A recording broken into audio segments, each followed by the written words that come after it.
もありがとうございました。そしてここがメインデッキって言って、一番最初にエレベーターで上がってきたところに到着するんですね。でここでは天の川イルミネーションっていうのを今やってますので、はい、下の階ここでやってますね。はい。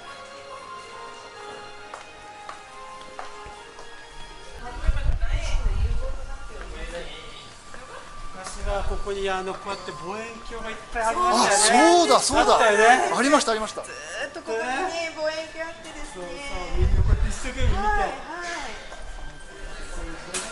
それも高層ビルができてきちゃって、なるほど。中が見えちゃうっていう環境的なこともありまして、みんな撤去しました。なるほどね。私たちが今この工事をするのこの窓なんです。ここが新しくなってこれが新なんです。旧がこれ60年前の窓がこうなんです。全然クリアじゃないですか、こっちの方が。やっぱり技術が進んだから大きくなっても大丈夫ってことなんですか。そうですね。やっぱりそうですね。少しもうちょっと外に突き出しまして、まるで本当景色の中を歩くような感じになります。空中散歩みたいな感じになる。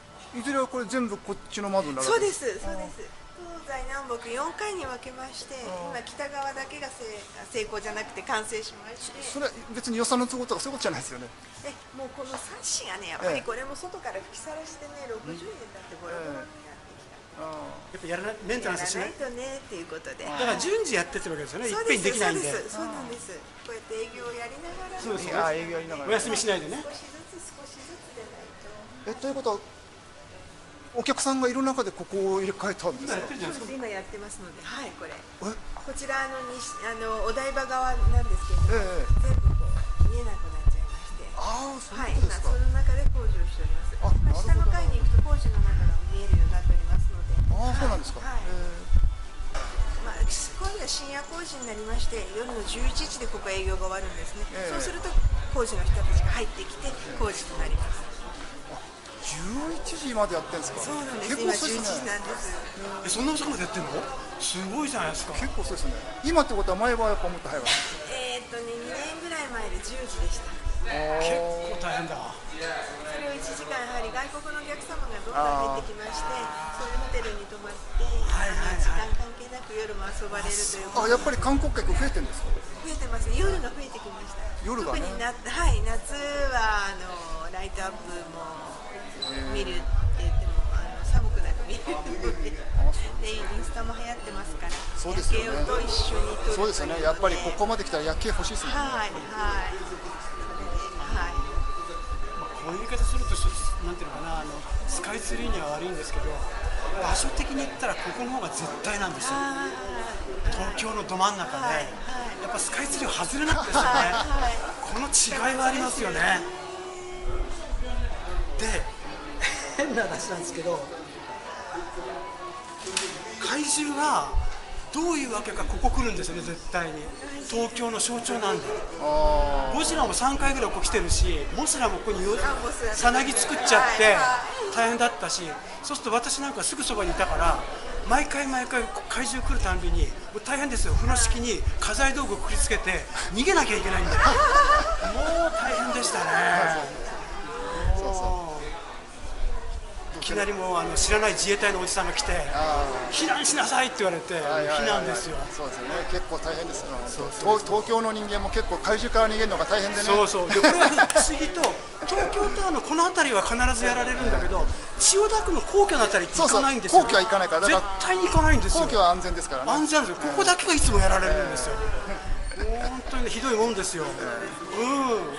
嘘か本当かわからないんですけれども、東京タワーで来て皇居を見下ろすという形になってしまいますので、それで皇居の側には白い幕が張られたという噂もあった。いつ頃の話ですか。開業当初の頃とか。ただそれは確かめてないのではっきりとしたことはわからないんです。そういうお話も聞いたことがあります。それもアーカイブスに残ってないんです。そういえば震災の時に曲がったじゃないですか。てっぺん。あれってどうやって直すんですか。曲がった部分をですね、だるま落としのようにこう切っていったんです。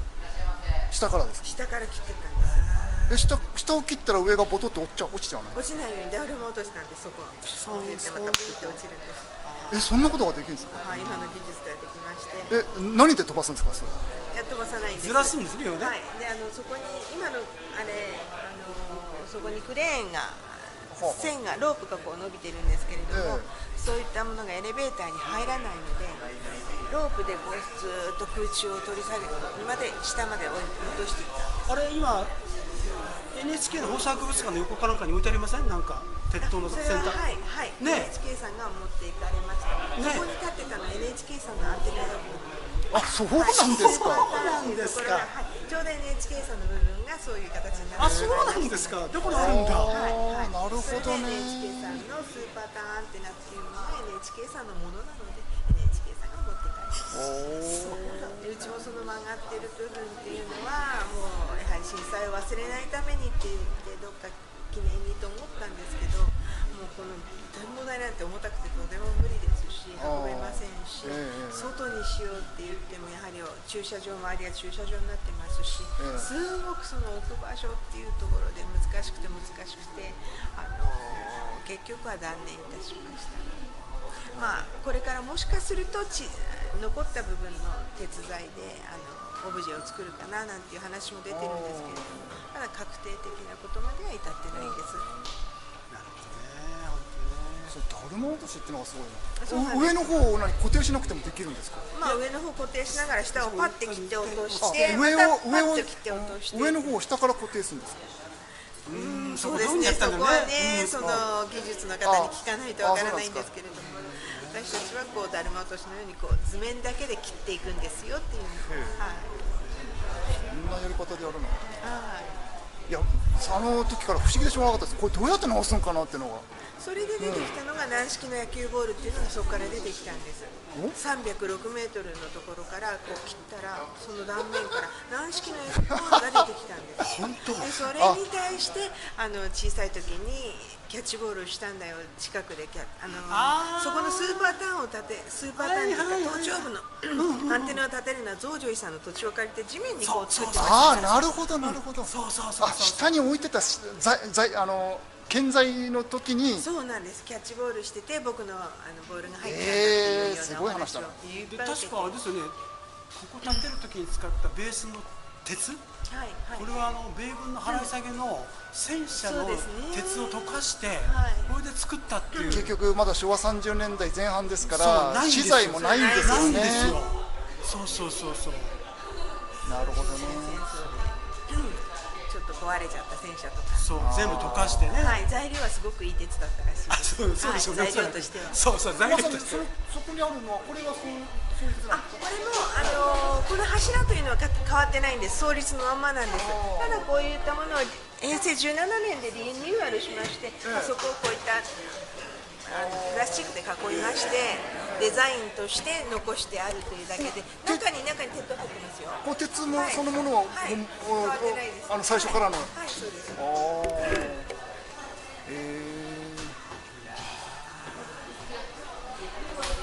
す。しかし軟式ボールの話はおかしかったな。意外と少年がホームラン打ってそれが届いたの。そんなことあります。そんなことはない。それは無理でしょ。いくらなんでも。いや松井みたいなやつがいたのかな。それでも無理。それでも無理。無理だなそれは。お笑いの芸人っていうのをちょっとガイドなんて今やらせてるんですけれども、王さんがホームランを打ったボールだから出てきたのは軟式なボールなのでこの話は公式ではないんだよ。なるほど。なるほど。どうですかね、下が見える。そう行きましょう。浪人業館ってのはどこの階にあったんですか？3階ですね確か。もう展望台から離れたところにある。建物の。展望台の足の中にビルが入ってるんですね。そのビルにお土産屋さんとかレストランとか入ってるんですけど、その中の3階というところに浪人業があります。そうなんですか。ゲームセンターと一緒にねあったんですよね昔。富田さんが行ったタワースタジオはどこにあったんですか？あれは2階でよかったかな。見えますよここから。サテライトスタジオ。サテライトスタジオ。それは4階っていう場所にありまして、今はワンピースさんになってしまったので、しかもワンピースがあるから映せないと。入れません。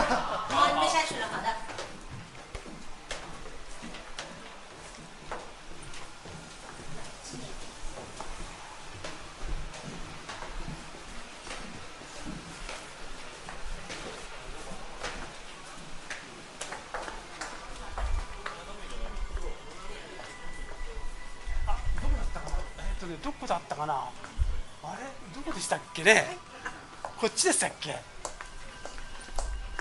結構ちょっと怖いんですよ。結構ちょっと怖いんですよこれ。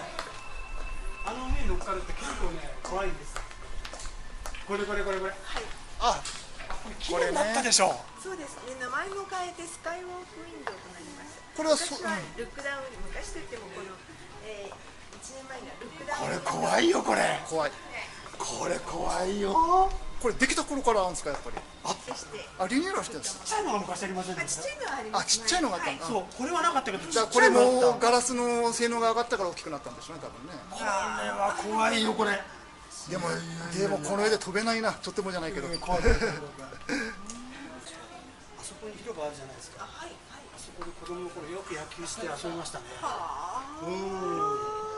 あそこで遊んで、でちょっとおトイレ借りたくなるとここ来ておトイレ借りて、本当に庭みたいなもんですね。ね、お庭でしたね。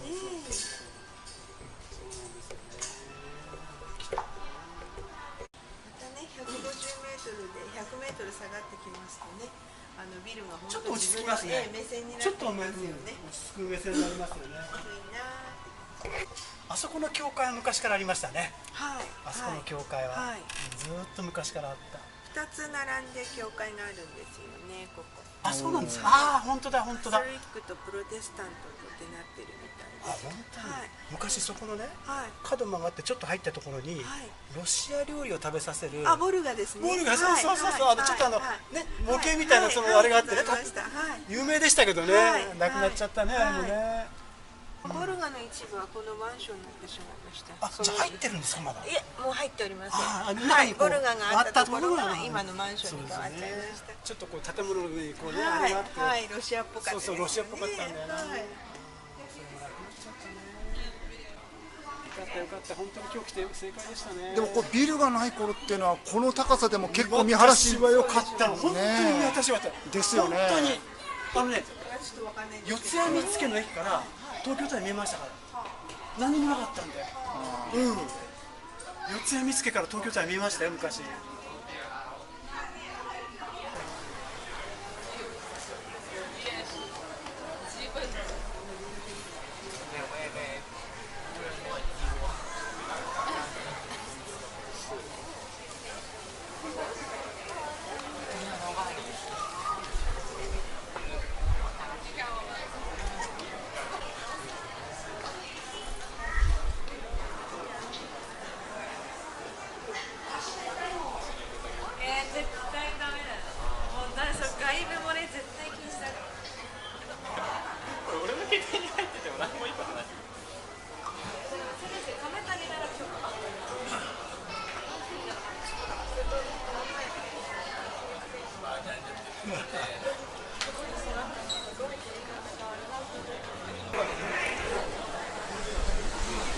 ちょっとそのワンショーをすみません。はい。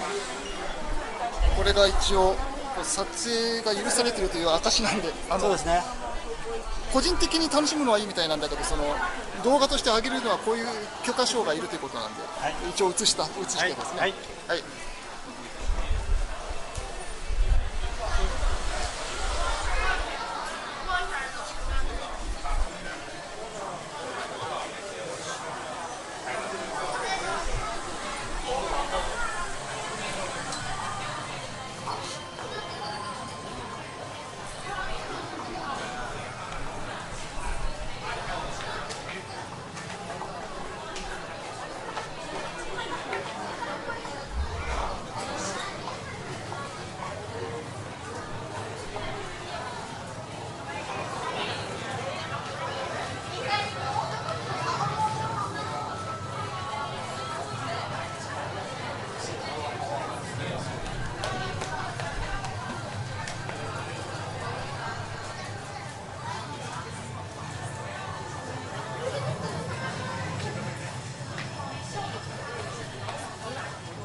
はい、ということで本日東京タワーを回ってまいりました。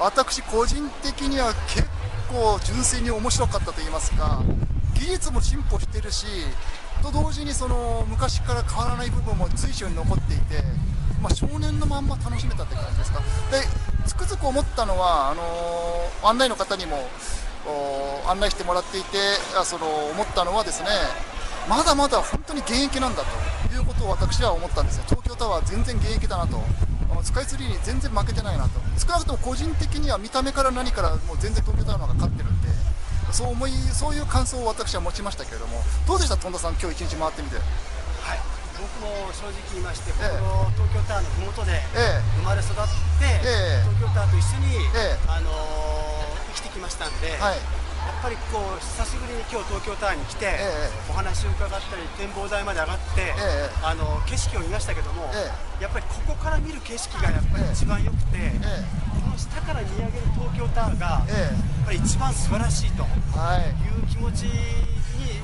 つくづくさせられたという、本当に今日は素晴らしい一日だったなと。そうですね、こちらも本当にいろいろね、子供の頃からずっとまさに庭のように暮らしてきた方と一緒に回れてですね、いろいろ得難いものがあったと思うわけですね。